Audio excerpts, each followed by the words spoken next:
Testament de Gad concernant la rancune. Transcription du testament de Gad, des choses qu'il dit à ses fils à la 127e année de sa vie. Je suis le 7e fils né de Jacob, et j'étais vaillant à garder les troupeaux. Quand je gardais le troupeau la nuit et qu'une bête sauvage venait contre le troupeau, que ce soit un lion, un loup, un léopard ou un ours, je les pourchassais et de la main saisissais leurs pattes, les faisais tourner en rond pour les étourdir, puis je les projetais à 400 mètres et les tuais. Alors que Joseph nourrissait le troupeau avec nous depuis 30 jours, il arriva qu'il tomba malade à cause de la chaleur, car il était délicat. Il retourna alors à Hébron vers son père, qui le fit s'étendre auprès de lui, parce qu'il l'aimait. Joseph rapporta à notre père que les fils de Zilpa et de Bila avaient tué les meilleures bêtes et les mangèrent sans que Juda et Ruben le sachent. Il m'avait vu sauver un agneau de la gueule d'un ours que j'avais tué, mais j'avais aussi tué l'agneau tant j'étais affligé pour lui, car il ne pouvait pas vivre. Ainsi nous le mangeâmes, et Joseph le dit à notre père. Et pour cette raison, j'étais en colère contre lui, jusqu'au jour où il fut vendu en Égypte, car l'esprit de rancune était en moi, et je ne désirais plus le voir ni l'entendre, après qu'il nous eut reproché d'avoir mangé du troupeau sans Juda. Et tout ce qu'il racontait à notre père le croyait. Mes enfants, je confesse maintenant mon péché. J'ai souvent désiré le tuer, car je le haïssais à mort, car je n'avais aucune sagesse, ni pitié envers lui dans mes entrailles. Je l'ai encore plus haï pour ses rêves, et l'aurais englouti dans la terre des vivants comme un veau dévore l'herbe du sol. Voilà pourquoi Juda et moi l'avons vendu aux Ismaélites pour 30 pièces d'or. Et nous en avons caché 10 et montré 20 à nos frères. Ma convoitise me prédisposait totalement à sa destruction. Mais le Dieu de mes pères le délivra de mes mains, pour que je n'agisse pas injustement en Israël. Écoutez maintenant, mes enfants, les paroles de vérité, pour agir avec justice dans la loi du Très-Haut, et ne pas vous égarer dans l'esprit de rancune, et faire le mal par les actions humaines. Car quoi qu'un homme fasse, le rancunier le déteste, et ne le louera pas, même si ce dernier craint le Seigneur et s'applique dans ce qui est droit.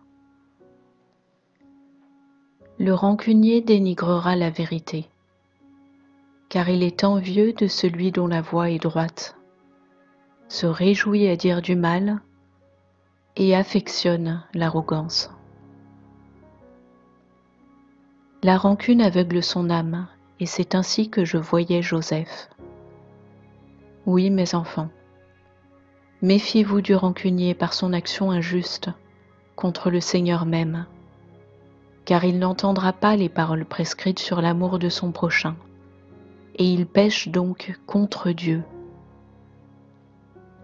Si un frère trébuche, il voudra aussitôt le dire à tous, empressé de le voir jugé, puni et exécuté.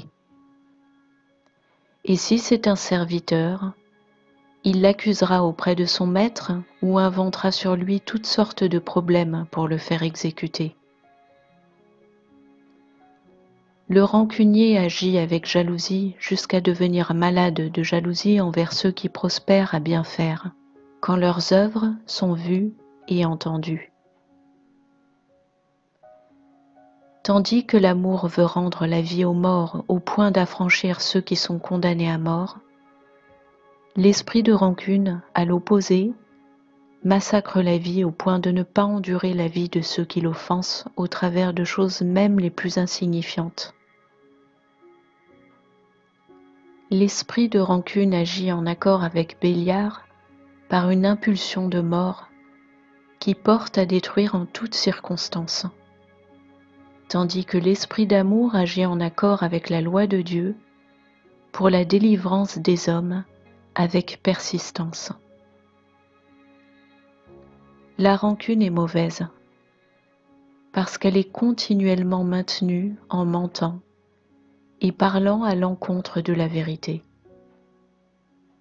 Elle grossit les petites choses, considère l'obscurité comme lumière, appelle doux la mer et enseigne calomnie, guerre, violence et tout excès méchant. Elle remplit le cœur d'un malfaisant poison. Je vous dis ces choses par expérience pour que vous fuyiez la rancune, mes enfants, et penchiez vers la droiture et l'amour du Seigneur pour repousser la rancune. L'humilité la détruit, et celui qui est humble et juste a honte d'agir de travers. Il n'est pas réprouvé par autrui, mais par son propre cœur, et son intention est vue par le Seigneur. Il ne parlera pas contre un homme par crainte du Très-Haut, et maîtrisera la rancune. Par peur d'offenser le Seigneur, il ne fera aucun mal à personne, pas même en pensée. Ces choses, j'ai fini par les apprendre, après m'être repenti au sujet de Joseph, à la suite d'une pieuse pénitence. La vraie repentance détruit l'incertitude et chasse la noirceur. Elle éclaire les yeux de l'âme et lui apporte la connaissance qui guide l'esprit au salut.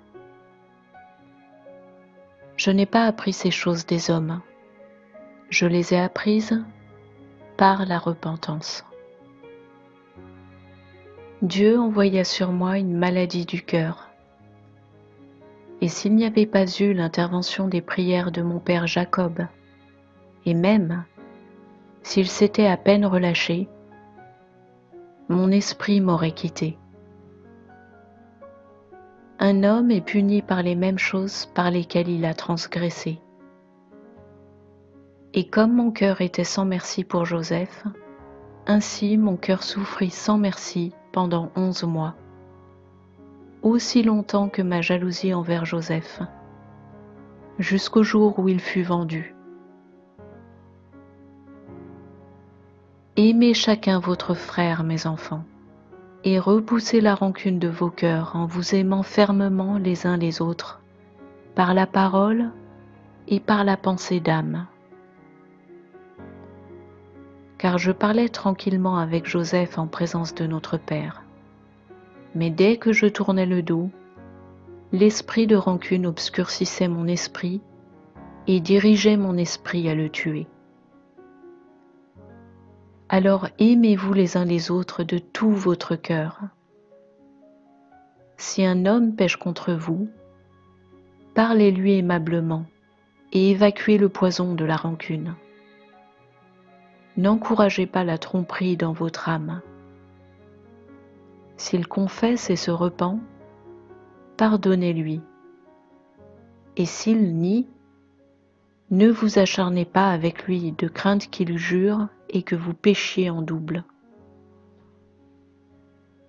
Dans votre démarche, ne laissez pas un étranger entendre vos secrets, de crainte qu'il vous haïsse, devienne votre ennemi et accomplisse de grands péchés contre vous. Le plus souvent, le rancunier parlera avec vous avec malice, ou alors il vous contestera méchamment en prélevant en lui son poison. Cependant, s'il nie et garde silence, il se condamne lui-même en se mettant dans la honte. Ne le relancez pas, car celui qui nie se repent pour ne plus vous faire du tort. En effet, il vous respectera et vous craindra. et restera donc en paix avec vous. Mais s'il est sans honte et reste dans sa mauvaise foi, pardonnez-lui quand même dans votre cœur et donnez la vengeance à Dieu. Ne soyez pas affligés si un homme prospère mieux que vous, mais priez pour qu'il ait une prospérité irréprochable, car cela est peut-être de bon augure pour vous aussi.